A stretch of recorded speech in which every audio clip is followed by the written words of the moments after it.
Hey everyone, welcome you all to BioSchool. This is Gayatri. In today's session, we are going to discuss GATE 2020 Life Science paper and subject is microbiology.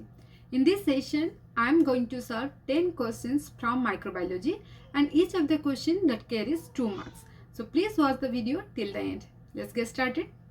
First question. Digestion of an immunoglobulin G, IgG molecule with pepsin will not. Okay, before looking into the option, let's have a look on antibody structure and its digestion. So this is the structure of antibody. It is Y-shaped.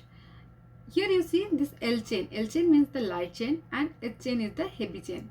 The light chain, it is joined to the heavy chain by disulfide bond. Similarly, both the heavy chains, they are joined by disulfide bonds. This region, it is known as the Fab region. Fab region means fragment antigen binding site. It binds with the antigen.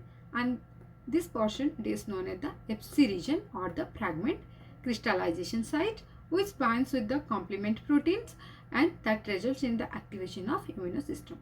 So if this antibody it is treated with pepsin enzyme, then what will happen? It will result in the complete degradation of Fc fragment. As I told you before, Fc fragment it binds with the complement protein, so it destroys the complement binding site. Okay, Fc fragment it will be completely digested and it results in the formation of also two Fab fragments. It is written as FAB2 because here the two Fab fragments they are joined by disulfide bond. Okay, this region it is known as the Hinge region. Okay, this is known as the Hinge region, and in the Fab fragment, if the Hinge region it is present, then it is written as Fab2. Okay, but if antibody is treated by papain, then what will happen? It will produce the Fab region, but here the Fabs are two Fab region, and the digestion it takes place just above the Hinge region. Okay, and here the Fab they are not joined by the disulfide bonds, so we can write it as the 2 Fab, not Fab AB2. Okay, and also it will form the Fc fragment. So the first point, generate a bivalent antigen binding fragment. Yes, it generates the bivalent antigen binding fragment because two antigen they can bind. Generate monovalent antigen binding fragments. No, it generates the bivalent antigen binding fragment. Destroy the complement binding site. Yes, it destroys the complement binding site, that is the Fc site. So this one is correct. Cleave the heavy chain of IgG molecule. Fc fragment, it is the heavy chain, so it cleaves the heavy chain of IgG molecule. So this one is correct. So which one is not? It generates the monovalent antigen binding fragment. So let's see the next one. Match the process involved in nitrogen or sulfur cycle in group 1 with the corresponding microbes in group 2. In group 1 in P, denitrification. So which microbes cause denitrification? It is Pseudomonas. So P is 3. Let's eliminate these two options. Nitrogen fixation by free living microbes. It is Azobacter. Q is 1. So the correct answer is option 4. Okay. Oxidation of hydrogen salt H2. Oxidation of H2S to sulfur. It is by Beggiata. So R is 2. Nitrogen fixation by symbiotic microbe. It is Rhizobium. So S is 4. So let's see the next question. Determine the correctness or otherwise the following assertion A and the region R. Assertion: diphtheria exotoxin is an example of AB-type toxin. Yes, it is the AB-type toxin. Its unit are AB2. It has 2 B subunits and 1 A subunit. Let's see the region. The A component of the toxin is released from the host cell, while the B component inhibits protein synthesis and kill the host cell. No. For A component of the toxin subunit, it is the catalytic subunit and it causes the ADP ribosylation of elongation factor 2 that cause the inhibition of protein synthesis and kills the host cell. So this one is wrong. So see, this one is the diphtheria toxin. The blue one it represents the A subunit and the orange are the B subunit. So diphtheria toxin it binds to its receptor which is present in the membrane and it is represented by yellow color, then what will happen? That result in the receptor mediated endocytosis. Then after, by the process of acidification, A subunit, it will get released from the endocytic vesicle, and this A subunit, it will cause the ATP ribosylation of elongation factor 2 that result in the inhibition of protein synthesis and kill the hot cell. So assertion is correct but reason is false. The correct answer is A is true but R is false. This is the next one. Which one of the following statement about control of microbial growth is not correct? Okay. Non-ionizing radiations leads to thymine dimer formation in DNA. No. What are the non-ionizing radiation? Non-ionizing radiations are alpha radiations, beta radiations and gamma radiations. But in DNA, thymine dimer, it is formed by UV radiations. Okay. It is formed by the UV radiation and it is an ionizing radiation. So this one is wrong. Spirochetes and mycoplasma can pass through the membrane filters. Yes, they can. Though spirochetes is length is long but its diameter is thin, so it can pass through the membrane filters. Use of high concentration of salts and sugars to preserve food is a chemical method of microbial control. Yes, it is. It is a traditional chemical method of microbial control. Then next one, it is the thermodiuric bacteria like a Clostridium, or you can say that Enterococci bacteria. Yes, they can survive in pasteurization. So this one is correct. So for this question, it is asking that which of the following statement about control of microbial growth is not correct? It's option 1. The next one. An example of differential and selective media in which colonies of gram-negative bacteria produce large amounts of acidic products and appear green with metallic sin is. Okay. First one is blood agar. Blood agar, it encourages growth of fastidious organisms like streptococci. Those organisms, they cannot develop well in other agar media. EMB agar. EMB agar, it is the eosin methylene blue agar. So eosin methylene blue agar, it is a differential and selective media of agar. It selects the gram-negative bacteria against gram-positive bacteria, and it differentiates the total coliform bacteria from the fecal coliform bacteria.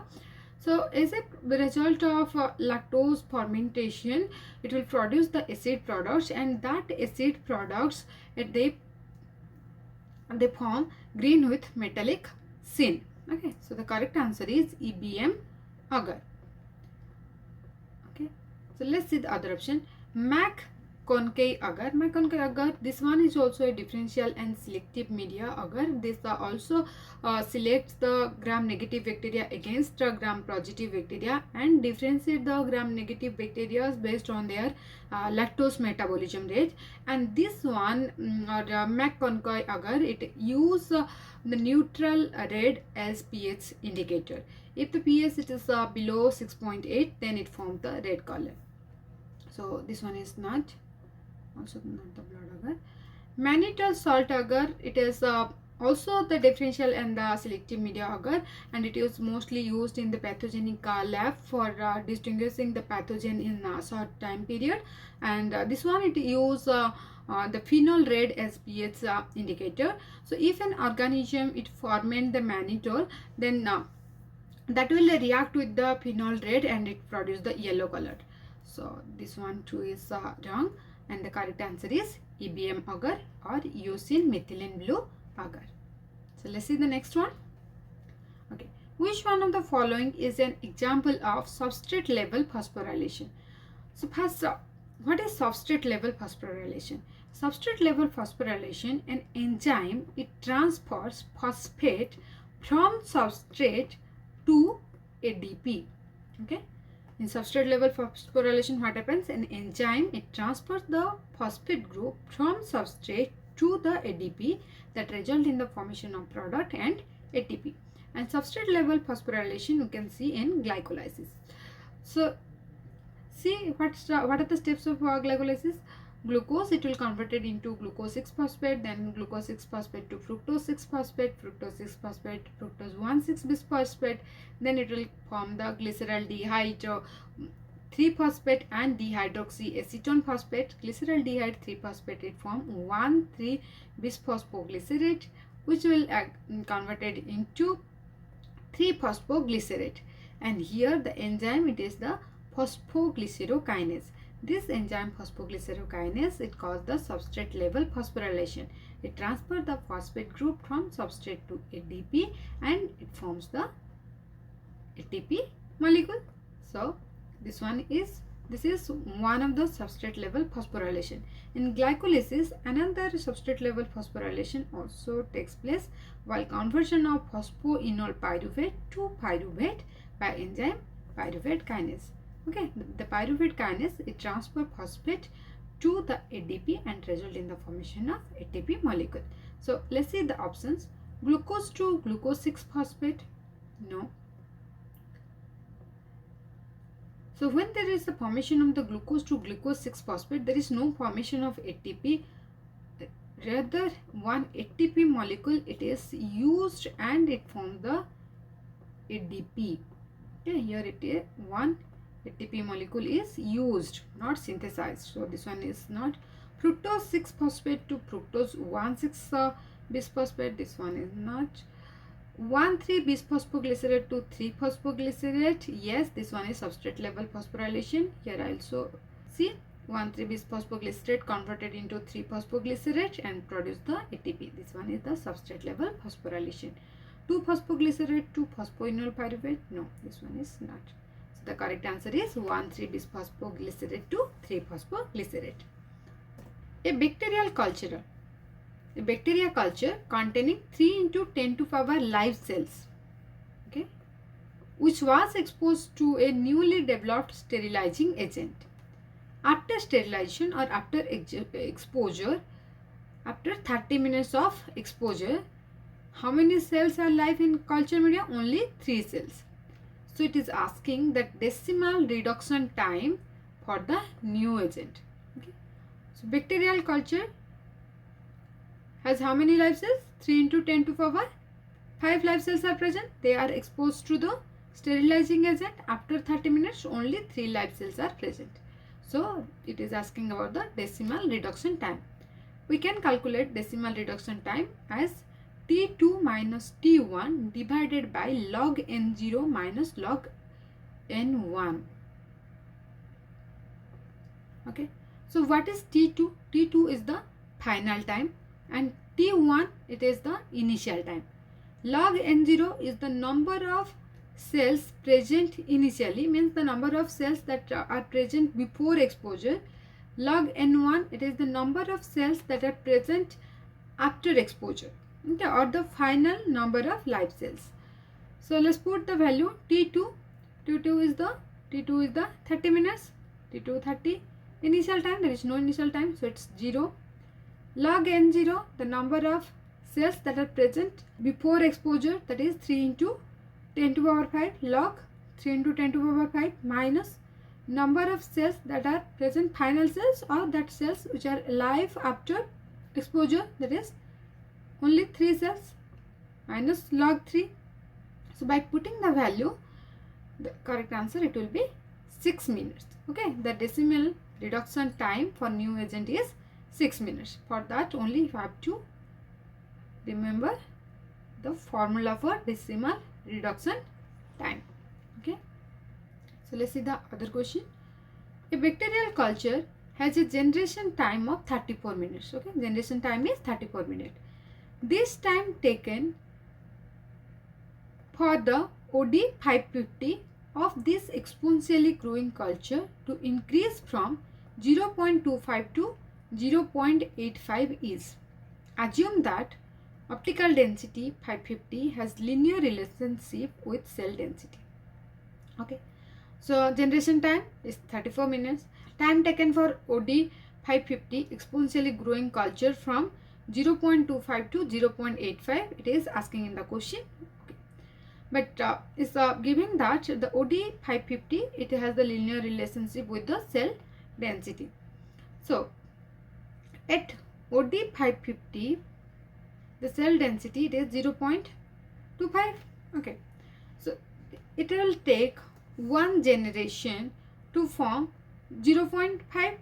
Okay, and generation time is 34 minutes. Similarly, for 2 generation, we can write it as the 2 to the power 2 generation. It will form the 1. So, for conversion of 0.25 to 0.85, how many generation time is required? 2 to the power n, right? So 2 to the power n, we can write it as 0.85 divided by 0.25. So 2 to the power n, it is equal to, if we divide, then we will get 3.4. Then by taking the square root, we will get the value of n is 1.84. So it requires the 1.84 generation to convert 0.25 to 0.85. Okay, but here it is asking the generation time. So for one generation, how many times are required? It is 34 minutes. So generation is 1.84 multiplied by 34. So how much minutes? It is 62 minutes. The correct answer is 62. Okay. So the time taken for the optical density 550 of this exponentially growing culture to increase from 0.25 to 0.85 is 62 minutes. Let's see this one. 100 microliter aliquot of the bacterial culture plated on the nutrient agar. Okay, and it gave 4 colonies. The bacterial stock concentration in million cells per microliter. Okay, it is asking in million cells per microliter is. Okay, let's see. 100 microliter aliquot, which is about 10 to the power minus 4 dilution of bacterial culture. It is placed in nutrient agar and it gave rise to only 4 colonies. So in the question, it is asking about the bacterial stock concentration.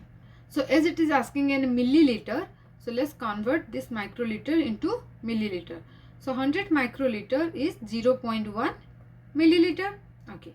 Then calculate the colony forming unit. We can calculate by putting the formula number of cells multiplied by dilution factor divided by volume. Okay. Number of cells multiplied by dilution factor divided by volume. So number of cells or number of colony is 4. Is 4. Dilution factor, here it is, dilution is given 10 to the power minus 4. So if we take it in reverse, then it will be the dilution factor. Okay, dilution factor is 10 to the power 4. Okay, so 4 into 10 to the power 4. And volume is the 100 microliter or 0.1 milliliter divided by 0.1. When we are preparing the stock concentration, we are taking 1 liter or 1000 ml. So 0.1 ml, it contains 4 into 10 to the power 4. Then 1000 ml, it will contain 4 into 10 to the power 4. Adds 1000 ml. So we can write multiplied by 10 to the power 4. We can multiply its 10 to the power 3. If it is in 1 ml contains 4 into 10 to the power 4, then we will multiply it by 10 to the power 3. But here it is the 0.1 ml. It contains 4 into 10 to the power 4 colonies. So 1000 ml, it will contain 4 into 10 to the power 4 multiplied by 10 to the power 4. That is 4 into 10 to the power 8. Okay. If in 1000 ml, the presence of the colonies is 4 into 10 to the power 8, then in 1 ml, then divided by 10 to the power 3. So it will be 4 into 10 to the power 5. Okay, 4 into 10 to the power 5 cells. So we have to write it in million. So in million, we can write it as 0.4 million cells per ml. Okay. So in 1 ml, how much cells are present? 0.4 million cells per ml. Okay. First we will calculate it as the 4 into 10 to the power 5. But in question it is asking in million. So we have to write it as 0.4 million. So let's see the last one. A continuous bacterial culture carried out in chemostat is set to a flow rate of 40 ml per hour. So the flow rate is 40 ml per hour. The culture volume is equivalent to that of cubical container having 10 cm sides. So the culture volume, it is equivalent to cubical container and each side is 10 cm. In question it is asking the dilution rate. Okay, so what is the formula for dilution rate? Dilution rate we can calculate by dividing flow rate of medium divided by culture volume. Flow rate of medium, that is F divided by V. So flow rate it is already given, which is 40 ml per hour. Now we have to calculate the culture volume. Here see, in question it says that culture volume, it is equivalent to cubical container. So we have to now calculate the volume of a cube. So volume of the cube is A3. Okay, length, breadth and height. The multiplication of length, breadth and height. So it's AQ and each side is 10 cm. So 10 to the power q equal to 1000 cm cube. As it equivalent to culture volume, we can say that 1000 cm cube is equivalent to 1000 ml. So now we have the value of flow rate as well as the volume. So now put the value. So dilution rate equal to 40 ml per hour divided by 1000 ml is dilution rate is 0.04. Thank you so much for watching this video.